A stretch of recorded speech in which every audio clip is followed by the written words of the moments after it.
Mes chers compatriotes, je suis heureux de vous dire ce soir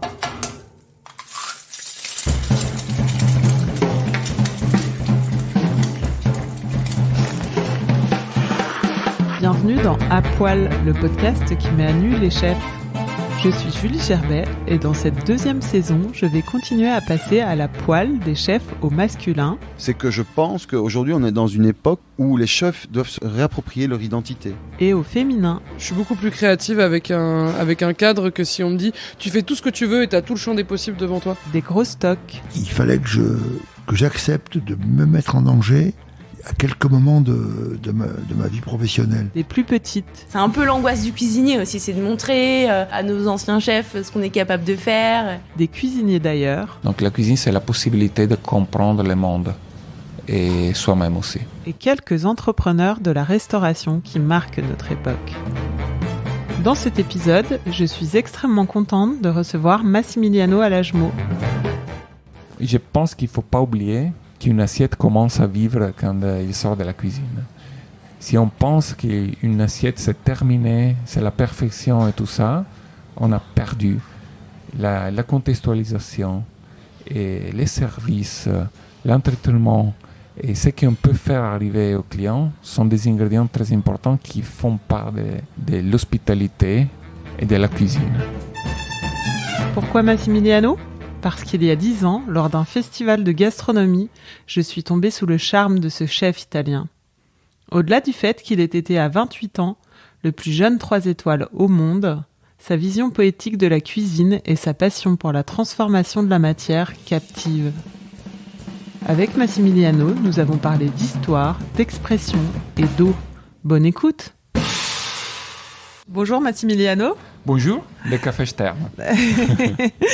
Nous sommes au Café Stern, donc ton restaurant parisien. Oui. D'où on entend un petit peu l'ambiance autour, les cuisines. Oui. Vous écouterez un peu de bruit, un peu des machines à café, un peu de travail à l'extérieur, un peu des clients qui passent. Je suis super contente de t'interviewer aujourd'hui, parce que je me souviens t'avoir rencontré il y a pile 10 ans, en 2008. Il ne faut pas rappeler ça. Hein. Tu parais toujours aussi jeune. Le frigo, ça fait des miracles. C'était un festival à Deauville et j'avais été impressionnée à la fois par ton parcours et ta recette de spaghettis, de fausses spaghettis de mozzarella. Ah, vous avez une bonne mémoire. Et ce plat exprime assez bien, j'ai l'impression, la dualité de ton travail qui explore à la fois tes racines italiennes et des techniques avant-gardistes. Est-ce que la technique doit être au service des ingrédients ou le contraire ? Moi, je dis toujours que la technique, c'est pas digérible. Donc, ça veut dire que la technique, c'est tout moyen pour représenter l'énergie et la force de la matière. Et sur ce sujet, moi, je suis dans les ingrédients. Et il faut jamais forcer et mettre en avance la technique, à mon avis. Parce que nous, notre nourriture, ça doit être les émotions et la vérité qu'il est dans la matière. La technique, c'est un moyen pour l'expression. Alors, j'aimerais revenir à ton parcours. Donc, tu représentes la 5e génération du côté de ta maman à être dans les cuisines. Tu as grandi dans les auteurs de raviolis et de gnocchi. Oui. Est-ce que la cuisine est une affaire de famille ? Oui, la cuisine, c'est quelque chose de très intime pour toutes les personnes.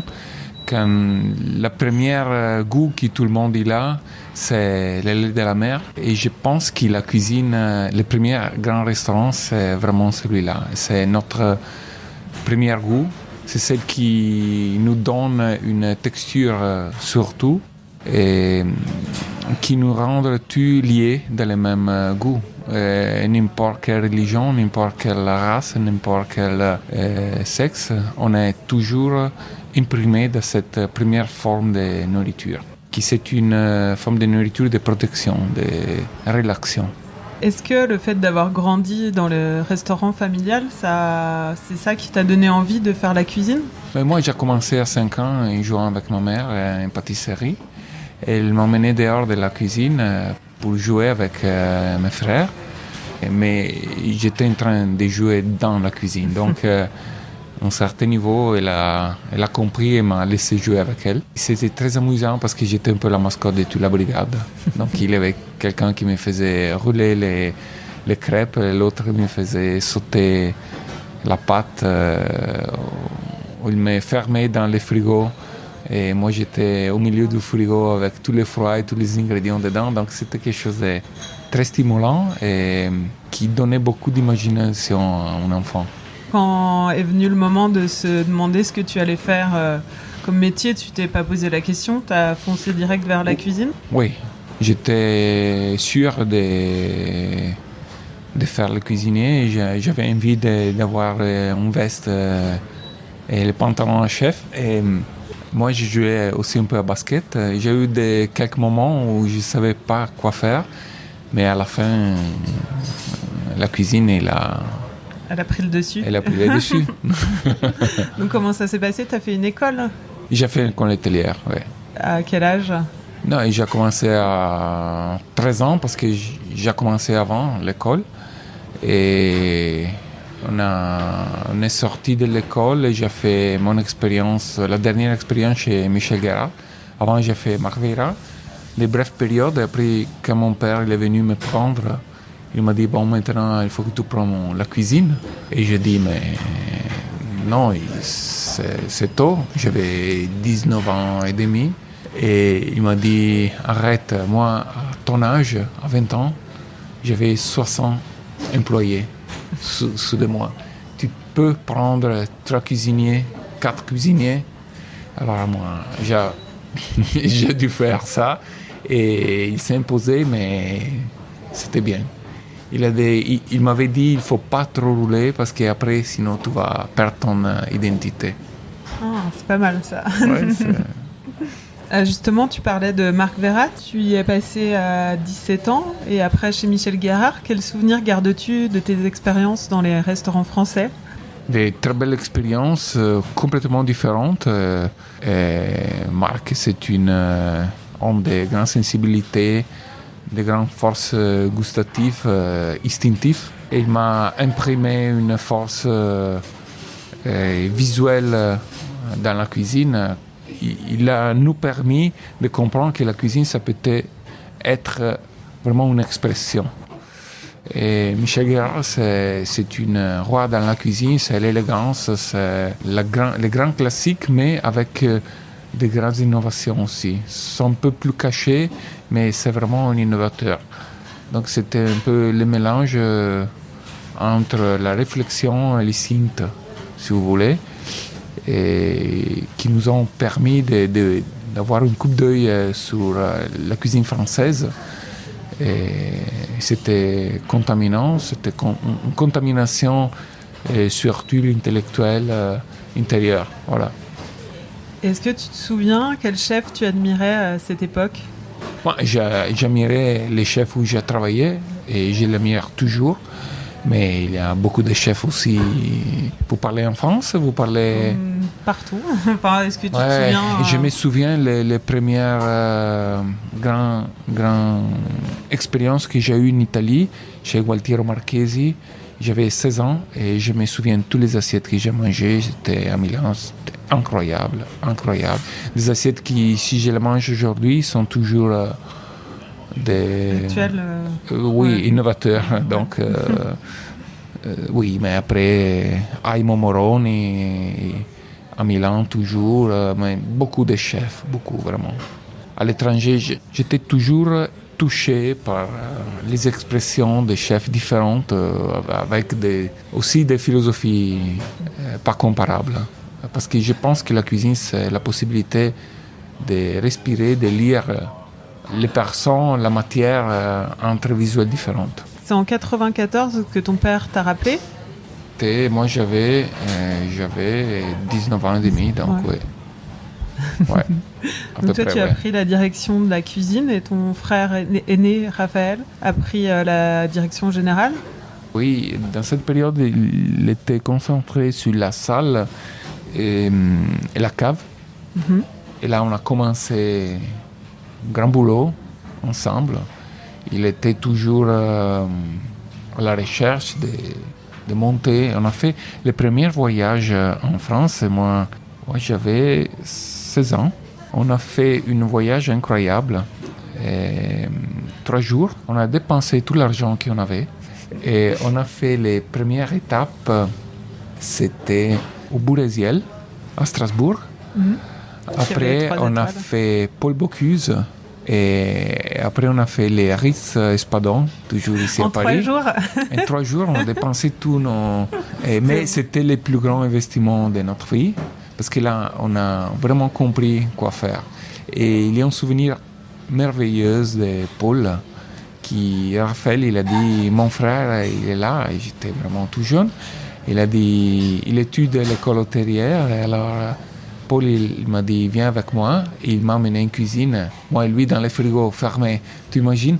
Alors, quelle émotion. Oui. Et je viens de le dire, ça fait l'année passée, je l'ai rencontré à nouveau. On est allé chez lui à la maison pour le saluer. Et j'ai dit, tu te souviens pas ça, mais chaque fois que j'ai un jeune qui vient à un restaurant chez moi, je l'amène avec moi en cuisine. Dans les frigos. En rappelant...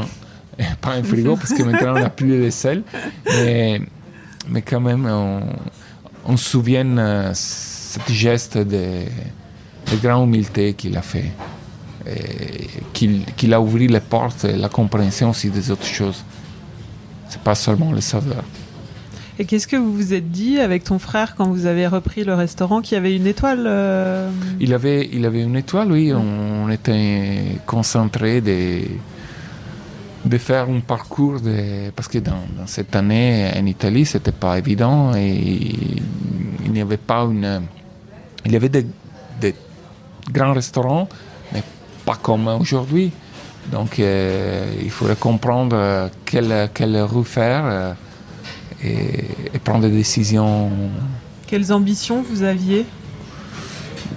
D'avoir une expression, de faire et c'est toujours ça, de faire les restaurants qu'on veut trouver quand on va manger. Ça, c'est toujours notre position. Donc, donner aux clients les mêmes sensations que nous, on veut recevoir. Donc, c'est pas faire un restaurant qui correspond à les exigences, mais faire quelque chose qui nous corresponde. Donc, c'est pour donner une identité. En 2002, tu as reçu la distinction suprême, on va dire, des 3 étoiles Michelin. Tu étais tout jeune, tu avais 28 ans. Ouais. Et tu es devenu le plus jeune restaurateur 3 étoiles au monde. Ouais. Qu'est-ce que ça t'a fait? Les jours après, je voulais changer tout le menu. Chaque chose, ça ne me plaisait plus. Et non, c'était intéressant parce que on était tous les staffs, on était très jeunes. Et c'était une belle responsabilité. On se souvient avec mon frère que les premiers 6 mois, chaque personne qui rentrait dans le restaurant disait « Bon, maintenant on va voir qu'est-ce que vous faites ». Et c'était pas évident. Mais c'était une bonne école de travail. Hein. Mais à la fin, on l'avait su pas comme un poids, mais comme une possibilité pour se relaxer, pour faire notre cuisine. Je crois que, j'ai lu qu'on t'avait longtemps appelé le bébé de la cuisine italienne, du fait de ton jeune âge. À quel moment on t'a pris au sérieux et est-ce que tu as trouvé ta place parmi les autres chefs qui étaient beaucoup moins jeunes? Non, mais on a toujours eu de très bonnes relations avec tous les chefs en Italie. Il n'y a pas une cuisine italienne, il y a plusieurs cuisines italiennes et ça, il faut se rappeler. Est-ce que du fait de ton jeune âge, tu as l'impression qu'on te prenait moins au sérieux? Oh non, absolument. Et je pense que pour moi, c'était la possibilité de me confronter avec des clients, des critiques qui avaient beaucoup plus d'expérience que moi. Donc pour moi, c'était la possibilité d'avoir une comparaison. Et on a eu la possibilité d'avoir des clients, des amis qui nous a donné de très bons conseils ou qui donnaient des critiques intéressantes, peut-être qui nous a fait monter dans la mentalité, nous a fait nous comprendre beaucoup de choses. Et il y a toujours la nécessité d'avoir quelqu'un qui donne son lecture. C'est intéressant, s'ils ont les compétences, pourquoi pas. Alors j'aimerais citer quelques-uns de tes plats phares. Il y a le cannelloni croustillant à tremper dans la sauce tomate. Et Alors je sais pas comment on dit la pizza. oui. Comment tu l'appelles? La pizza revisitée Oui, la avec pizza. le J. Oui, avec le J.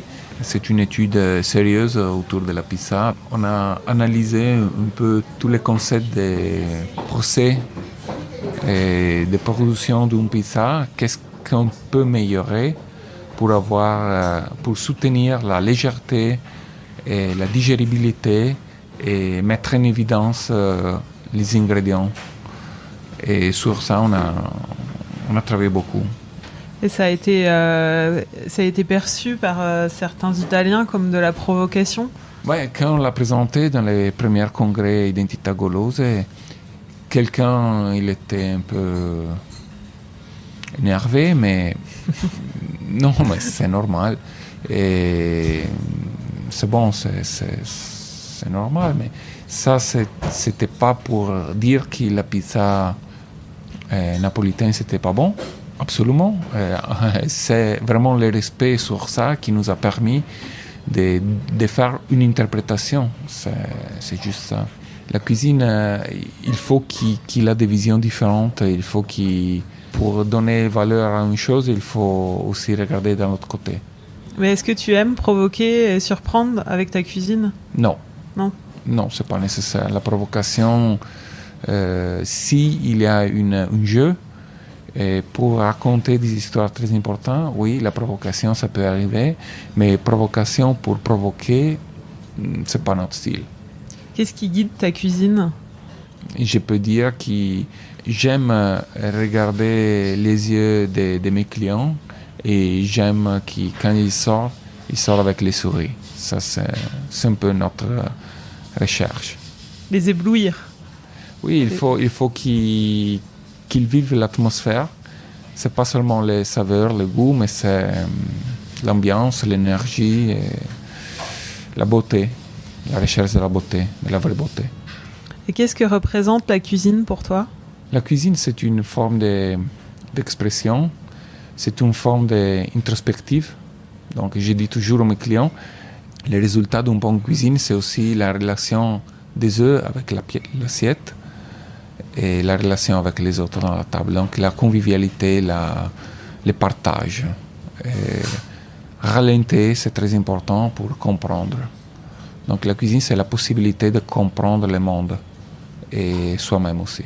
Comme on disait au début, tu as un peu pris le contre-pied des traditions, dans la forme notamment, dans la forme, la présentation de tes recettes. Et tu as inventé une nouvelle gastronomie italienne. Est-ce que ça a été facile de trouver ton style? Je dis toujours que nous, on suit les ingrédients. Donc, on peut dire que le style, c'est toujours dedans. L'ingrédient, c'est bien caché là. Donc, nous, on l'écoute et on suit en fluidité ce message. La représentation de la matière, c'est toujours une grande force, une grande possibilité pour mettre en évidence un côté de la matière. Parce qu'il ne faut pas oublier que la matière, il est déjà complet, il est déjà à la perfection. Donc quand on la touche, quand on commence à faire la cuisine, on peut dire qu'on a déjà perdu, l'harmonie de la matière. Et c'est la seule possibilité qu'on a, c'est de mettre en valeur un petit morceau de cette beauté. Parce que sinon, si on prend une pomme, c'est déjà complet, il y a tout dedans, il y a toutes les possibilités des textures, des saveurs, des parfums, il y a la peau, il y a les pépins, il y a les joues, il y a les pectines, il y a n'importe quoi dedans. Et quand on commence à étudier, toucher, couper, c'est déjà une forme de cuisson qui un peu on va couper la matière, on va perdre un peu les valeurs de son identité, mais c'est la seule possibilité qu'on a pour représenter un petit morceau de la beauté de la matière. Donc sur ça, c'est un peu comme les photographes. On va photographier des petits morceaux. On va mettre en évidence, on va dilater pour regarder bien dedans. C'est la seule possibilité qu'on a pour comprendre la matière, à mon avis. Sinon, là, il faudrait avoir une sensibilité qui les hommes, à mon avis, ne peuvent pas arriver à comprendre. Et à part les produits, qu'est-ce qui t'inspire? La cuisine, c'est pas une chose seulement. Il y a un côté historique, il y a un côté scientifique, il y a un côté géographique, il y a un esthétisme, il y a une spiritualité, il y a beaucoup de choses, mais tous ensemble, ils représentent quelque chose de très important.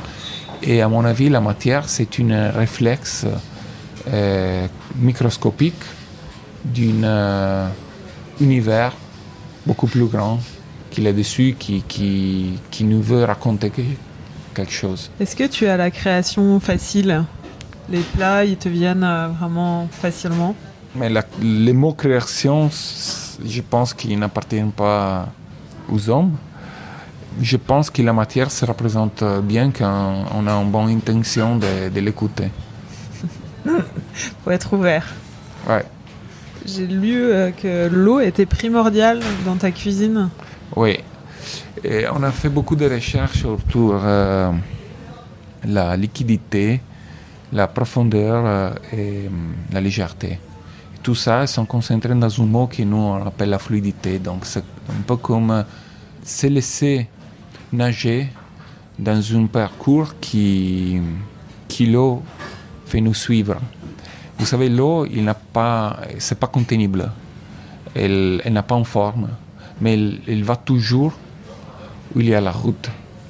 Et l'eau, il a une grande mémoire. Et dans la cuisine, si on peut faire un expériment, si vous voulez, on va mettre une petite trace de café dans un verre d'eau et vous allez amplifier toutes ces caractéristiques. Tu vas sentir s'il y a des problèmes, s'il y a des grands parfums et tout ça. Donc avec la dilution, on a un potentiellement. C'est un principe homéopathique, mais qui en cuisine, on le voit toujours. Donc nous, on travaille beaucoup avec l'eau parce qu'on recherche cette profondité, on recherche la légèreté pour enlever l'esprit. Et la fluidité, justement, dont on parlait, tu as intitulé ton deuxième livre Oui. avec ce mot.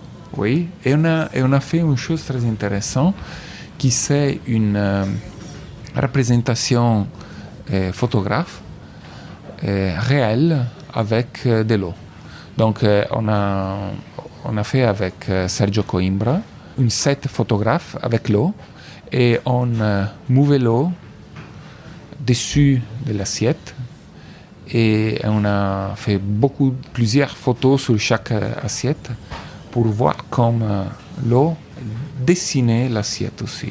Et c'est très intéressant de voir les cadres qui sortaient dehors parce qu'il y avait la matière qui commençait à se bouger et dessiner. Et il y a c'est très intéressant, ce sont devenus un peu des peintures qui nous a un peu contradistingués sur la représentation de notre style. C'est assez c'est pas commun un chef qui cite la fluidité dans les éléments importants de son travail. Qu'est-ce que ça exprime exactement? Mais vous savez, nous, on est composé pour la plupart de l'eau. On est dans l'eau. Et moi, quand je me prends en douche, j'appréciais beaucoup l'eau qui me tombe. Et une fois, j'avais une staff pour des reprises à la machine et des photographes avec moi. Ils m'ont donné une machine à photographe. Il m'a dit, tiens, si tu veux, parce que j'ai vu une machine différente. Et j'ai dit, qu'est-ce que c'est ça? Ils m'ont dit, ah non, c'est une machine caméra qui peut aller dans l'eau, vous pouvez la couvrir avec n'importe quoi. J'ai dit, est-ce que vous pouvez me la prêter pour quelques minutes? Oui, absolument, tu fais ce que tu veux. D'accord, merci. Alors je suis allé en cuisine, on a mis la machine dans un pot et on a commencé à jouer un petit peu. On a mis 2 gouttes d'eau qui tombaient dessus et on a rempli tout ça. Après, quand on a regardé les images, on a mis des petites gouttes de safran, des poudres de glisse, on a joué un peu. On a regardé les vidéos, il n'y avait pas audio, mais j'entendais les gouttes. Je voyais les gouttes et j'attendais. Et c'était très lié au battre cardiaque. Alors moi, j'ai dit, mais c'est quoi ça? Alors j'ai dit à mon assistante qui travaillait avec moi, j'ai dit, s'il te plaît, regarde ça et dis-moi qu'est-ce que tu sens. Il a eu la même émotion. Alors on a réfléchi autour de ça, qu'est-ce qui s'est passé. Donc c'est un dialogue qu'on a avec l'eau, une compréhension qu'on a de l'eau, et qui peut-être c'est des mémoires implicites qu'on a enregistrées dans notre passage fœtal. Et sur ça, on a réfléchi beaucoup et après, on a commencé à faire cette représentation et tout ça. Des fois, dans ta cuisine, tu sembles osciller entre les anciens et les modernes. Est-ce que tu as choisi ton camp? Et moi, j'aime pas les définitions parce que quand on définit, on met des limites, on met un périmètre. Je pense aussi qu'il faut clarifier des mots. Quand on parle de tradition, la tradition, c'est quelque chose que tu donnes. On dit une consegna en italien. Je sais pas comment on dit en français, consegna. C'est quelque chose que tu donnes. Donc c'est une réponse étymologique à la parole qui, je pense, que dans les années, s'est perdu le vrai sens de la parole tradition. C'est un peu une contradiction. Donc on peut dire que la tradition, c'est vraiment quand on respire quelque chose qu'on n'a pas décidé d'avoir et qu'on transmet. Et sur ça, ça peut être un plat de tradition, quelque chose qui c'est vraiment quelque chose de nouveau, mais qui amène avec lui une sédimentation qui vient avant. Il n'y a pas la possibilité de faire une assiette qui ne considère pas le passé. Il peut les considérer, avoir l'envie de les représenter pas, mais quand même se considérer. Donc, je ne peux pas dire dans quel coin je suis. Je peux dire que je considère ce qu'il est le passé et je veux considérer surtout ce qu'ils ont fait, les grands hommes qui sont passés avant. Et sur ça, il ne faut pas oublier. Aujourd'hui, on oublie beaucoup parce qu'on court beaucoup et on est très lié à les nouveautés. Mais la nouveauté, ce n'est pas vrai que c'est toujours bon. La nouveauté, si c'est nouveauté pour être nouveauté, ça ne nous porte rien. Donc, il faut respecter. Le respect et le respire et l'intention sont les choses plus importantes. Est-ce qu'il y a des choses que tu t'interdis en cuisine? Oui, j'aime pas tous ceux qui sont les pas naturels. J'aime pas et je veux pas qu'ils rentrent dans ma cuisine. Quel est le plat dont tu es le plus fier? On a beaucoup d'assiettes qui ont liées. Peut-être une assiette, c'est très important pour nous, c'est le risotto safran et réglisse, parce que c'est une assiette qui nous ouvre les yeux sur la matière, sur les sens de la matière et sur la relecture. La relecture, pour nous, c'est pas la projection. On peut comprendre qu'est-ce que l'assiette veut nous dire. Donc, il y a la réglisse, qui c'est une racine, et il y a le safran, qui c'est la côté plus haute de la plante. Ça, donc, l'une, c'est dans le soleil, dans la lumière. L'autre, c'est dans la côté ténébreuse, celle qui c'est sous terre. Donc, dans l'assiette, on a un peu l'inversion, et on a ce concept de la lumière, qui quand la poudre noire ténébreuse touche la lumière, change de couleur, et ça devient un peu doré. Donc, autour de ça, il y a beaucoup de réflexions qu'on a fait. On a aussi des réflexions gustatives qu'on a fait avec les réactions tactiles et des salivations qui sortent pour l'acide glycérétique qu'il y a dedans, pour l'anétol et tout le côté rafraîchissant dans la bouche. Mais ça, c'est la relecture. Donc, cette assiette, un peu, c'est une des assiettes que j'ai dédiée à ma femme, qui c'est de la Calabria, et c'est un peu notre concept de la lumière, de la fraîcheur, et de comprendre tout ce que la matière veut nous raconter. On a une petite tradition dans ce podcast, c'est une interview dans l'interview. Beaucoup plus légère. Donc c'est des questions, il faut répondre rapidement. Ouais, d'accord. Donc ton âge, Et bientôt 44. ton signe astrologique, Taureau. ton plat signature, Pain et l'huile. ton plat préféré à manger, Pain et l'huile. le chef que tu admires le plus. Il y en a plusieurs, vraiment. Je ne peux pas dire un. Peut-être la plupart des chefs que j'adore ils sont représentés en Italie, mais pas seulement en Italie. Ton ingrédient préféré, L'eau, ton ingrédient détesté, tout ce qui c'est industriel. ton ustensile fétiche, Les cuillères. ton dernier meilleur repas. L'autre soir. Où? On a fait. Hier soir? L'autre soir, on a fait une très belle dîner. Clown Bar, Le resto que tu aurais aimé ouvrir. Laris Bar. Le meilleur compliment que l'on t'ait fait. Ah oui, il y avait un client qui est venu manger chez moi. Et à la fin du repas, il a dit c'était tellement bien que j'avais envie de me lever les chaussures. Et la pire critique. Ah oui, oui, c'est bon, tu peux bien améliorer. Alors, est-ce que tu te sens plus cuisinier, chef ou restaurateur? Restaurateur. Et je pense qu'il ne faut pas oublier qu'une assiette commence à vivre quand il sort de la cuisine. Si on pense qu'une assiette c'est terminé, c'est la perfection et tout ça, on a perdu la contextualisation et les services, l'entretenement et ce qu'on peut faire arriver au client sont des ingrédients très importants qui font part de l'hospitalité et de la cuisine. Donc je pense que je me sens beaucoup restaurateur. Justement, ton frère, je crois qu'il a une phrase dessus. Il dit que c'est le restaurant est une expérience multisensorielle. Oui, absolument. Et pour la recherche des 16e sens.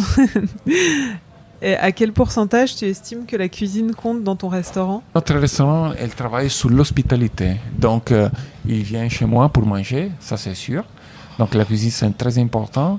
Mais la cuisine, pour moi, il a une valeur qui s'est partagée avec les services, avec l'atmosphère, avec toutes les études de détails.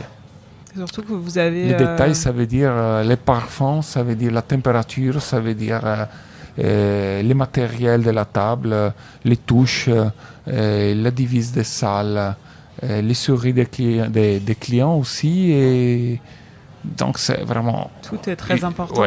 Oui, chaque détail, mais vraiment chaque détail.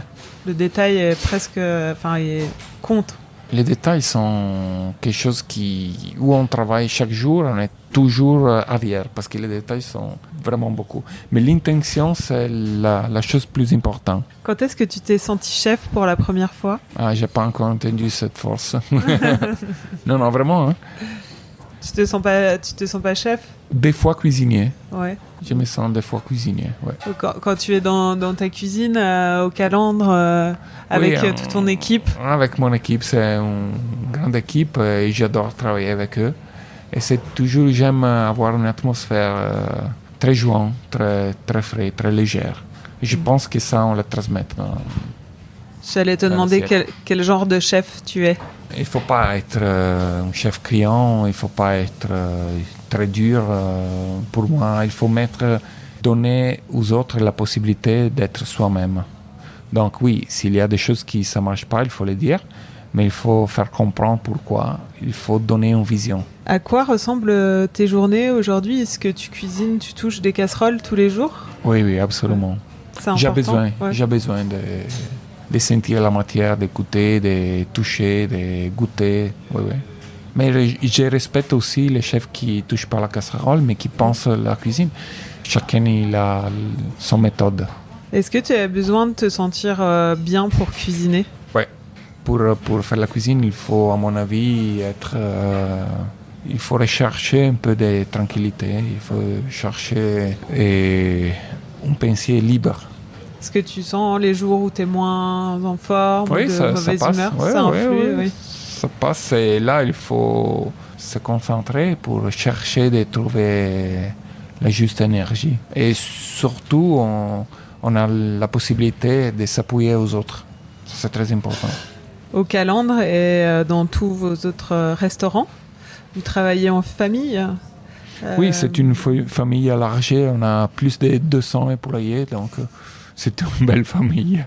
À la tête, c'est toi et ton frère. Oui, il y a la famille en tête.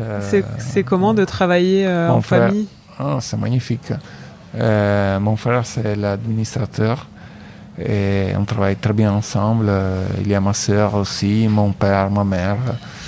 Et les staffs, on a tous nos chefs, nos maîtres qui sont beaucoup de temps qui travaillent avec nous, où on est vraiment très liés. J'ai regardé le menu du calendre. Ouais. Et il y a quelque chose qui m'a frappé, qui est assez rare. Il y a un menu qui porte ton nom et un menu qui porte le nom de ton frère. Ouais. C'était important de le faire. Mais là on a donné ces trois noms parce que nous, on change toutes les saisons les menus. Et j'ai trouvé que c'était une bonne solution de représenter les noms des différents menus. Il y a les classiques, les RAF et les Max, pour nous représenter. Mais ça veut dire pas que les Max c'est moi et RAF c'est lui. C'est un peu des influences, c'est un peu un côté philosophique si vous voulez, mais quand même qui nous représente. Parce qu'on met souvent en valeur la personne du cuisinier dans le restaurant, moins la personne qui est en salle ou pour nous, à la direction générale. Donc c'est pas seulement la cuisine, je vous ai déjà dit.